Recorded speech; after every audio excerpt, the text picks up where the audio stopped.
Hello children, I hope all of you are keeping good health. In our last video we studied about the Haber's process. Today we will discuss about the properties of ammonia. Now you all know when we are discussing the properties of any substance, we discuss it under two headings, the physical properties and the chemical properties. Now in the physical properties we shall talk about the color, odor, taste, etc. Ammonia is a colorless gas and it has a very pungent odor, very strong pungent odor, and it has an alkaline taste. Alkaline means it is a little bitter, alkaline taste. Physiologically it is a non-poisonous gas, non-poisonous, but if it is inhaled in large doses then it might be fatal, not because it is poisonous, but because it blocks the respiratory system, so it causes death. Alright, density, it is lighter than air. You already know, that is why we collected it by downward displacement of air. It is lighter than air. And solubility, it is highly soluble in water. You already know this. It is highly soluble in water. 1 volume of water will dissolve 702 volumes of ammonia. Alright, in order to demonstrate the high solubility of ammonia in water, we will perform the same experiment, fountain experiment. I have already drawn the diagram for you to save time. Here is the diagram where we have taken a round bottom flask which is filled with dry ammonia gas, and a jet tube is fitted, and at the bottom we have taken a trough which is filled with red litmus solution. There is a dropper which is filled with water, and what we do is we just press the dropper from outside. Whatever water is present in the dropper, it will go in, and whatever ammonia is present in the round bottom flask, it will fall down here and it will collect over here. With the result, a partial vacuum will be created over here, and in the meantime the atmospheric pressure will be acting upon the red litmus solution which we have taken in the trough, which will push the litmus solution through the jet tube, and it will come and fall down here with a blue colored fountain. It will be a fountain of a red litmus solution which has turned to blue. So because you see the fountain kind of a falling of the litmus solution, that is why it is called fountain experiment. The color changes from red to blue because ammonia is basic in nature. So what is the purpose of fountain experiment? To demonstrate high solubility of ammonia in water. High solubility of ammonia in water. You can be asked, what are the two properties of ammonia which are demonstrated by a fountain experiment? One, high solubility of ammonia, and second, it also shows that ammonia is basic in nature. That is why the color is changing from red to blue. It was red, initially we took it to be red, and later it changes to blue. So these were the physical properties of ammonia. Now we shall talk about the chemical properties. Now chemical properties, the first property we are going to talk about is combustion. So let me tell you, ammonia is neither combustible, which means that it does not burn itself. It is neither combustible nor a supporter of combustion. Nor a supporter. That means if something else is burning, ammonia will not help in its burning. So it is neither combustible nor a supporter of combustion. However, in the atmosphere of oxygen, ammonia can burn. Ammonia, only in the presence of oxygen, will give you nitrogen and water. We will balance it. Okay. So this is how ammonia burns in the atmosphere of oxygen. It forms nitrogen and 6H2. Now we will demonstrate this with the help of a small experiment. We take a jar. This is a jar which is open from the top, and we fix in a cork and allow ammonia gas to get into it. When ammonia gas enters into it, you try to burn it over here. Okay, take a lamp and try to burn it, there will be no burning. Ammonia will not burn. But if you allow oxygen to get into it, in the atmosphere oxygen, this will begin to burn. In the atmosphere of oxygen, this will begin to burn, and it will burn with a greenish yellow flame. Greenish yellow flame. Very, very important for observation. So, what have we done? We have passed dry ammonia gas through this tube, and then we ignite it from the top. There is no ignition, it does not burn. And then we part oxygen into the same tube, and this is cotton wool. We fixed in cotton to prevent the mixing of air from the atmosphere. We just allow oxygen to get and mix with ammonia, and in the presence of oxygen, this ammonia will burn, and you have to remember the color.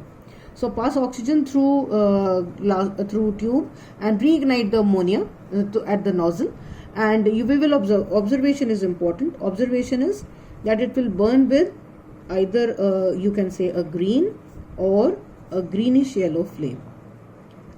Greenish yellow flame when burnt in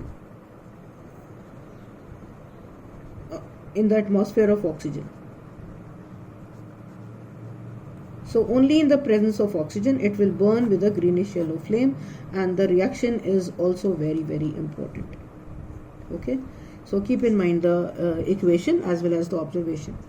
Now similarly, the process can also be done in the presence of a catalyst. This is known as catalytic oxidation of, I will write it A and I will write it B here. Catalytic oxidation of ammonia. Okay. So out here what we do is we take this is known as a flask. Okay, so what we do is we take platinum which acts as a catalyst, and we heat it from below till it becomes red hot, and then we allow oxygen and ammonia. Oxygen and ammonia are passed into it in the ratio of 1:2. 1 part of ammonia and 2 parts of oxygen. In the ratio of 1:2, these two gases are allowed to go in, and they pass over the heated platinum. The reaction takes place. I'll write the reaction here. Ammonia in the presence of oxygen. You have the reaction is in the presence of platinum at the temperature of 700 to 800 degrees. It will form nitric oxide and water. The reaction is exothermic. 4 volumes of this and 4 volumes of nitric oxide and 6 volumes of water, and the reaction is exothermic. Now this is also the beginning reaction of a process which we are going to study later, which is known as Ostwald's process. Ostwald's process. Now this process is the beginning reaction for the large scale preparation of nitric acid. We will study about it later. Presently you just understand that ammonia can be burnt in the presence of a catalyst. This is the catalyst. Okay, very prone to poisoning, very expansive, and we have to maintain this temperature, and the reaction is exothermic. So you have to remember all this. This reaction is also reversible. Okay, so fine. So we have provided all the conditions. Now when oxygen and ammonia, they are passed over heated platinum, they combine and they form nitric oxide and water. The water droplets collect over here. These are the water droplets, while the gas, the nitric oxide, comes over here. Nitric oxide is coming over here. This nitric oxide is a little not very strong. It is not very stable. So nitric oxide immediately combines with oxygen and forms NO2. Okay, so nitric oxide combining with oxygen and forming nitrogen dioxide. So because this forms nitrogen dioxide, this happens to be a colored gas. This is a reddish brown gas. So this also happens to be your observation. So what do you observe when catalytic oxidation of ammonia is taking place? It results in the formation of a, I'll write down, reddish brown gas. Now if you notice, children, the catalytic, this one, the catalytic oxidation of ammonia and the combustion of ammonia in the atmosphere of oxygen, the reactants are just the same. Ammonia reacting with oxygen, ammonia reacting with oxygen. Here there is no catalyst, but here there is catalyst and a particular temperature. But look at the products, they are absolutely different from each other. Here it results in the formation of nitrogen and water. Here it results in the formation of nitric oxide and water. See, what product is formed is nitric oxide. Because nitric oxide is unstable, so it immediately combines with oxygen and forms nitrogen dioxide. This one is reddish brown in color. Here the observation is that ammonia burns with a greenish yellow flame. Here this is the observation. What is the observation? That a reddish brown gas is obtained. This is an important observation here, and this is an important observation here. The two reactants are the same, but the conditions are different, so the products are same, and that is why the observation is also the same. Alright, I hope you followed about the combustion. I told you it is neither combustible nor a supporter of combustion. However, it burns in the atmosphere of oxygen like this, and if you are provided with a catalyst of platinum which is heated, one more thing, this we provide the temperature from outside till it becomes red hot, but once the process begins, then we can discontinue this heating, because the reaction is exothermic and this heat which is being produced will keep the reaction further. So after some time, once the process begins, we can discontinue the heat from outside. Now one more property we will talk about, which is the basic nature of ammonia.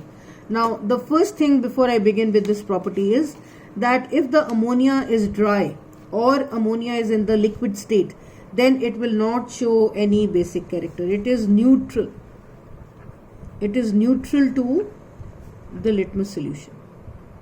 It only means that unless some moisture is mixed with it, then it will not show you the basic character. The basicity is due to the lone pair of electrons. Lone pair of electrons. I think you remember the structure of ammonia. When we studied the bonding, I told you that one lone pair of electrons it has, which attaches itself to another hydrogen ion, which forms the ammonium ion, and this ammonium ion, when in water, combines with OH, and because of the replacement of OH ion, it acts as a base. You know all this earlier. Okay, so a perfectly dry ammonia gas or ammonia in the liquefied form, as I told you, is absolutely neutral to the litmus. The basicity is because of the lone pair effect. Now, liquor ammonia. Liquor ammonia is the aqueous solution of ammonia. What do you mean by this? Ammonia mixed in water. Aqua refers to water. When some amount of water has to be present, only then it will show the basic character. How do we prepare liquor ammonia? Liquor ammonia is prepared by passing ammonia gas into water using funnel arrangement. If you remember, we studied this in HCl.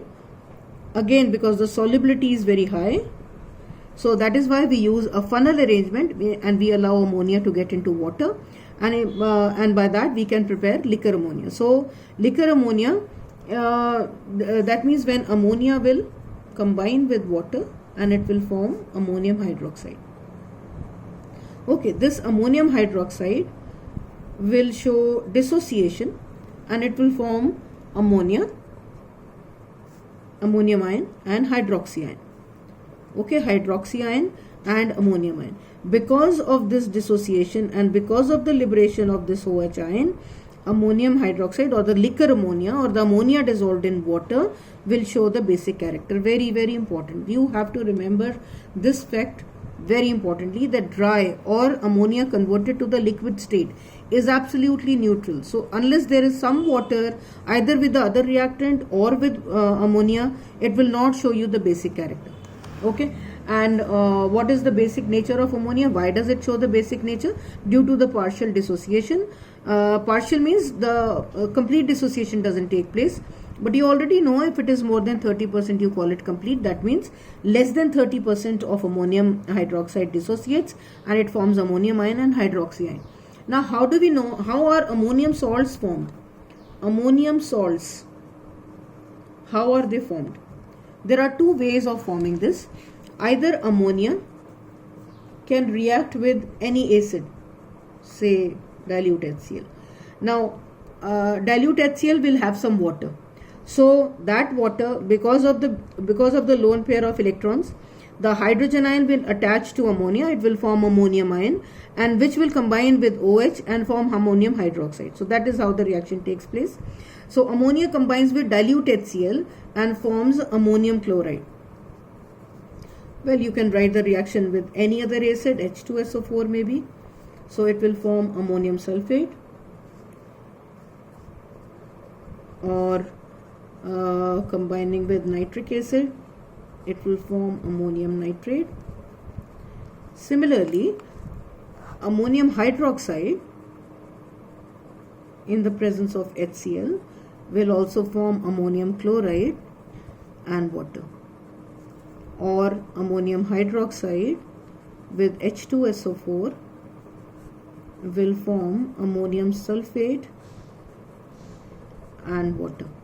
So this is how the reaction will go on, either with acid, when ammonia is added to an acid, or ammonium hydroxide is added to an acid. This is how the reaction will take place.